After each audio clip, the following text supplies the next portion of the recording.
नमस्कार दोस्तों। आज की जो कहानी मैं आपको सुनाऊं उससे पहले अगर आप अपने बच्चों को कजन ब्रदर, कजन सिस्टर, चचेरे, ममेरे, फुफेरे, अड़ोसी पड़ोसी के भाई बहन, कैसा भी भाई बहन हो और उन दोनों को आप कहीं भेजते हो, एग्जाम देना हो या कहीं घूमने जाना हो और वो दोनों एक साथ स्टे करने वाले हैं, रुकने वाले हैं, तो ये वीडियो आपके लिए है। आप इसको अंत तक सुनेंगे तो आप फिर अपना डिसीजन बदल लेंगे। दोस्तों, अगर आपने क्राइम कुंडली विद शिव को सब्सक्राइब नहीं किया है तो इसे सब्सक्राइब कर ले, बेल घंटी जरूर बजा ले और वीडियो को लाइक करें, कमेंट करें, शेयर करें। दोस्तों, आज की जो कहानी है वो गाजीपुर की है, जो यूपी और दिल्ली के बॉर्डर पे है। 26 जनवरी 2025 को पूरा देश 76वां गणतंत्र दिवस मनाने की तैयारी में जुटा हुआ था। हर तरफ खुशियों और उत्साह का माहौल था, लेकिन सुबह के करीब 4 बजे पुलिस कंट्रोल रूम को एक हैरान कर देने वाली सूचना मिलती है। खबर मिली कि गाजीपुर इलाके में आईएफसी पेपर मार्केट के पास, शिवाजी रोड और अंबेडकर चौक के पास जो खाली पड़ी जगह है, वहां कूड़े के ढेर में एक जला हुआ सूटकेस पड़ा हुआ है और उस सूटकेस में किसी इंसान का जला हुआ सब पर नजर आ रहा है। इस जानकारी को तुरंत पूर्वी दिल्ली के गाजीपुर थाने तक पहुंचाया गया। वहां के एसएचओ निर्मल झा तुरंत अपनी पुलिस टीम के साथ रवाना हो गए। जब वे वहां पहुंचे तो वहां पहले से ही काफी भीड़ जमा हो चुकी थी। सुबह का उजाला अब तक पूरी तरह फैला नहीं था, लेकिन जिस किसी ने भी सबसे पहले उस सूटकेस को देखा था, उसने तुरंत आसपास के चारों तरफ इस बात को फैला दिया। देखते ही देखते लोग बिस्तरों से उठकर घटना स्थल पर पहुंच गए। हर कोई यही जानना चाहता था कि आखिर वह सूटकेस वहां किसने फेंका है। क्या उसी शख्स ने उसमें आग लगाई थी? और सूटकेस में जो शव है वह किसका है? पुलिस ने पहले तो भीड़ को पीछे किया ताकि जांच में कोई रुकावट ना हो सके। उसके बाद एसएचओ निर्मल झा खुद सूटकेस के पास पहुंचे। सूटकेस बुरी तरह जल चुका था, लेकिन उसके स्टील के जो हैंडल थे वह अब भी साफ नजर आ रहे थे। वे जलने से बच गए थे। सूटकेस के अंदर एक जला हुआ शव था जो बुरी तरीके से काला पड़ चुका था। उसकी हालत देखकर यह साफ था कि उसे जबरदस्ती सूटकेस में ठूसा गया था। जिस हालत में वह ठूसी गई थी वह सब अब भी उसी अवस्था में थी। हालांकि शरीर बुरी तरह से जल चुका था, लेकिन अंदाजा लगाया जा सकता था कि वह किसी युवती का शव है। उसकी पहचान करना बेहद मुश्किल था। ऐसे में एसएचओ झा ने आसपास बहुत ध्यान से जांच की, लेकिन वहां कोई ऐसा सुराग नहीं मिला जिससे यह पता लगाया जा सके कि मरी हुई लड़की कौन थी और उसकी हत्या किसने की थी। फिर भी अनुभवी पुलिस अधिकारी जानते हैं कि राख में भी सुराग ढूंढा जा सकता है। तभी एसएचओ झा की नजर कुछ दूर पर लगे एक सीसीटीवी कैमरे पर पड़ी। उन्हें यकीन था कि इस कैमरे ने उस शख्स की तस्वीर जरूर कैद की होगी। सूटकेस यहाँ फेंक कर गया था। शुरुआती जांच के बाद एसएचओ ने ईस्ट दिल्ली के डीसीपी अभिषेक धानिया को इस सनसनीखेज वारदात की जानकारी देते हैं। साथ ही उन्होंने फॉरेंसिक टीम को भी तुरंत जानकारी देते हैं। कुछ ही देर में डीसीपी धानिया मौके पर पहुंच गए। एसएचओ झा ने उन्हें सलूट किया और बोला, जय हिंद साहब। और फिर वह सूटकेस दिखाने लगे जो जला हुआ था। डीसीपी ने सूटकेस को और सबको बारीकी से देखा। उन्होंने ध्यान से देखकर कहा कि शायद यह युवती बहुत ज्यादा उम्र की नहीं है। जिसने भी इसे मारकर सूटकेस में बंद किया और आग लगा दी है, जरूर वह आदमी इस महिला का पति या प्रेमी हो सकता है। इसलिए हमें जांच करते समय दोनों एंगल को ध्यान में रखना होगा। कई बार प्रेमी या पति ही ऐसे जघन्य अपराध कर बैठते हैं जब वे अपनी महिला पार्टनर से पीछा छुड़ाना चाहते हैं। निर्मल झा ने कहा कि इस औरत की हत्या करने के बाद उसके प्रेमी या पति ने उसकी शव को सूटकेस में भरकर इस सुनसान जगह पर लाकर आग के हवाले कर दिया है ताकि सबकी पहचान न हो सके। मेरा मानना है कि वह व्यक्ति आसपास का रहने वाला है। डीसीपी ने एसएचओ की तरफ देखते हुए बोला, आप ऐसा क्यों सोच रहे हैं कि वह आसपास का ही है? सर, आज 26 जनवरी है, यानी गणतंत्र दिवस। इन मौके पर 2-3 दिन पहले से ही हर सीमा और चौराहे पर पुलिस चेकिंग सख्त हो जाती है। हर वाहन की जांच होती है। ऐसे में कोई दूर से इस सब को यहाँ लाकर नहीं फेंक सकता। सोच समझकर अंदाजा लगाया हत्यारा पास के इलाकों का ही होगा। बहुत अच्छा, डीसीपी अभिषेक दानिया ने सराहना करते हुए कहा, आपकी बात में दम है। कड़ी सुरक्षा व्यवस्था के बीच कोई भी अपराधी सबको लेकर इतनी दूर नहीं आ सकता। यह काम जरूर किसी स्थानीय व्यक्ति का है। आप तुरंत फॉरेंसिक टीम से जांच करवाएं और सबको पोस्टमार्टम के लिए पास के अस्पताल भिजवाएं। मैं यह केस आपको सौंप रहा हूं। आपके साथ इंस्पेक्टर स्टाफ भी रहेगा, स्पेशल स्टाफ भी रहेगा। आपकी जिम्मेदारी है कि आप इस ब्लाइंड मर्डर का पर्दाफाश करें और अपराधी को सलाखों के पीछे पहुंचाएं। निर्मल झा ने गंभीर लहजे में जवाब दिया, सर, मैं पूरी मेहनत और ईमानदारी से इस केस को सॉल्व करने की कोशिश करूंगा। इसके बाद डीसीपी धानिया कुछ जरूरी हिदायतें देकर वहां से चले गए। उधर फॉरेंसिक टीम सबूत इकट्ठा करने में जुटी थी। इसी बीच निर्मल झा मौके पर मौजूद लोगों के पास गए और पूछा कि किसी ने इस सूटकेस को यहाँ फेंकते या जलाते हुए किसी को देखा है? लोगों ने नाम में सिर हिला दिया। तभी भीड़ में से एक 60 या 65 साल के उम्र का व्यक्ति सामने आए और बोला, सर, यह सूटकेस रात करीब 1:30 बजे से 2 बजे के बीच यहाँ लाया गया और जलाया गया है। निर्मल झा ने आश्चर्य से उस व्यक्ति को पूछा, आप यह बात इतनी यकीन से कैसे कह रहे हो?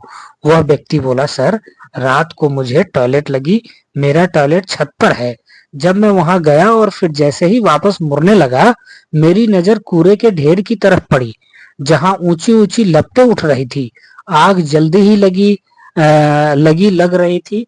मुझे यह देखकर थोड़ा अजीब तो लगा, पर यहाँ अक्सर कचरे में आग लगती रहती है, इसलिए मैंने ज्यादा ध्यान नहीं दिया और नीचे जाकर सो गया। यह घटना सुबह उस समय चर्चा का विषय बन गई। जब कॉलोनी में लोगों ने देखा कि कूड़े के ढेर पर कोई सूटकेस जलाया गया है। वो व्यक्ति आगे बोला, जब मैंने पास जाकर देखा तो पता चला कि उस सूटकेस में किसी और जली हुई शव थी। पुलिस ने अधेड़ व्यक्ति से आगे सवाल किया, जब तुम वापस रूम में आए तो क्या तुमने घड़ी में समय देखा था? अधेड़ व्यक्ति ने जवाब दिया, सर, मैंने टॉयलेट करने के बाद लौटकर जब मोबाइल देखा तो टाइम 10 मिनट बाकी था। यह सुनकर पुलिस अधिकारी बोले, इसका मतलब यह हुआ कि सूटकेस रात करीब 1:30 बजे के बाद वहां लाकर जलाया गया होगा। अधेड़ व्यक्ति ने सिर हिलाकर सहमति जताई। उसके बाद झा बोले, तुम्हारी बात की पुष्टि हम जांच से कर लेंगे। तब तक फॉरेंसिक टीम ने अपनी जांच पूरी कर ली। एसएचओ ने सब सहित सूटकेस को लाल बहादुर शास्त्री अस्पताल की मोर्चरी में भिजवा दिया और एक सिपाही को वहां निगरानी के लिए तैनात कर दिया। इसके बाद वो गाजीपुर थाने लौट आए। थाने पहुंचकर इस रहस्यमय हत्या के मामले को बीएनएस की धारा 10, 31 और 238 ए के तहत केस दर्ज कर लिया गया। पूर्वी जिला के डीसीपी अभिषेक धानिया के निर्देश पर गाजीपुर थाने के एसएचओ निर्मल झा और स्पेशल स्टाफ की टीम ने इस मामले की जांच शुरू कर दी। सबसे पहले पुलिस ने घटना स्थल के आसपास लगे सीसीटीवी कैमरों की फुटेज खंगाली। फुटेज में रात करीब 1 से 2 बजे के बीच जो भी वाहन वहां से गुजरे थे वहां ध्यानपूर्वक देखा गया और उनकी जानकारी नोट की गई। इन फुटेज में कोई भारी वाहन तो नहीं दिखा, लेकिन कुछ स्कूटी और कारें उस समय सड़क पर आती जाती दिखी। पुलिस ने सभी कारों पर विशेष ध्यान दिया। जो कारें संदिग्ध लगी उनकी नंबर प्लेट को ऑटोमेटिक नंबर प्लेट रिकॉग्निशन तकनीक से स्कैन किया गया और उनके मालिकों की जानकारी जुटाई गई। इन फुटेज में कोई भारी वाहन तो नहीं दिखा, लेकिन कुछ स्कूटी और कारें उस समय सड़क पर नहीं थी। पुलिस 3rd फ्लोर मंगल बाजार रोड खोड़ा कॉलोनी गाजीपुर, यही पता मैंने कार बेचते समय लिखवाया था। यह सुनकर पुलिस टीम हैरान रह गई, क्योंकि वह जगह जहां सूटकेस में लड़की की जलती हुई शव मिली थी, वह गाजीपुर की पेपर मार्केट खोरा रोड के पास ही था। यानी मामला और भी गंभीर हो गया था। पुलिस टीम बिना किसी देरी के तेजी से अमित तिवारी की तलाश में बताए गए पते पर पहुंच गई। उस समय अमित तिवारी घर में अपना बैग पैक कर रहा था, कहीं फरार होने के लिए, मानो वह कहीं भागने की तैयारी में हो। जैसे ही उसने अपने दरवाजे पर पुलिस के इतने सारे जवानों को देखा, उसके चेहरे का रंग फीका पड़ गया। वह कांपते हुए बोला, आप लोग यहाँ? एसएचओ मुस्कुराते हुए बोले, हाँ हम हैं एसएचओ तिवारी जी, कहिए कहाँ जाने की तैयारी हो रही है? घबराए स्वर में बोला, आपको मेरा नाम कैसे पता चला? एसएचओ निर्मल झा ने बोला, हमें सब पता है, तुम्हारे बारे में बहुत कुछ पता है तिवारी जी, और यह भी जानते हैं कि तुमने बीती रात अपनी प्रेमिका की सब एक सूटकेस में भरकर गाजीपुर की पेपर मार्केट के पास जला दी थी। यह सुनते ही अमित बुरी तरीके से घबरा गया और बोला, नहीं सर, मैंने कुछ नहीं किया, मैं तो रात भर अपने कमरे में सो रहा था। एसएचओ ने सवाल किया, तो फिर तुम्हारी कार कल रात 1:30 बजे पेपर मार्केट में क्या कर रही थी? उसे कौन चलाकर वहां ले गया था? अमित घबराते हुए बोला, मुझे नहीं पता सर। निर्मल झा ने इशारा किया और तुरंत पुलिस वालों ने उसे दबोच लिया। अमित तिवारी चीखने लगा, लेकिन पुलिस ने उसकी एक ना सुनी और उसे थाने ले आए। थाने में जब उससे कड़ाई से पूछताछ की गई, दोस्तों, जब पुलिस वाले अपने पे आए ना, तो मुर्दे भी बोलने लग जाते हैं। आखिरकार उसने अपना जुर्म कबूल कर लिया। वो रोते हुए बोला, सर, मैंने ही शिल्पा की हत्या की थी। वो मुझसे शादी करने की दबाव बना रही थी। शनिवार रात करीब 8:30 बजे हमारी इसी बात को लेकर कहासुनी हो गई थी। गुस्से में आकर मैंने उसका गला घोंट कर मार दिया। सच्चाई यह है कि मैंने कभी उसे दिल से प्यार नहीं किया। वह मुझसे एक तरफा प्यार करती थी और 1 महीने पहले ही मेरे पास खोरा कॉलोनी गाजियाबाद आई थी। हम एक ही घर में रहने लगे तो हम दोनों भाग गए और हमारे बीच वह सब हो गया जो किसी पति पत्नी के बीच होता है। यह मेरी सबसे बड़ी गलती थी। फिर वह मुझसे शादी की जिद करने लगी, धमकी देने लगी कि अगर मैंने शादी नहीं की तो वह मुझ पर रेप का केस करके मुझे जिंदगी भर के लिए जेल में भिजवा देगी। मैं बहुत परेशान हो गया था, इसलिए मैंने उसे मारने का फैसला कर लिया। एसएचओ ने पूछा, वह कहाँ से भाग कर आई थी और उसका परिवार कहाँ रहता है? अमित बोला, सर, वो मेरी चचेरी बहन थी। हमारा परिवार थाना बादलपुर, गौतम बुद्ध नगर, उत्तर प्रदेश में रहता है। शिल्पा के पिता गुजरात के सूरत शहर में काम करते हैं और फिलहाल पूरा परिवार वहीं है। नवंबर 2024 में वो सूरत से भागकर मेरे पास आ गई थी। एसएचओ ने अगला सवाल किया, तूने उसकी शव को सूटकेस में बंद करके जलाने का तरीका किसने बताया?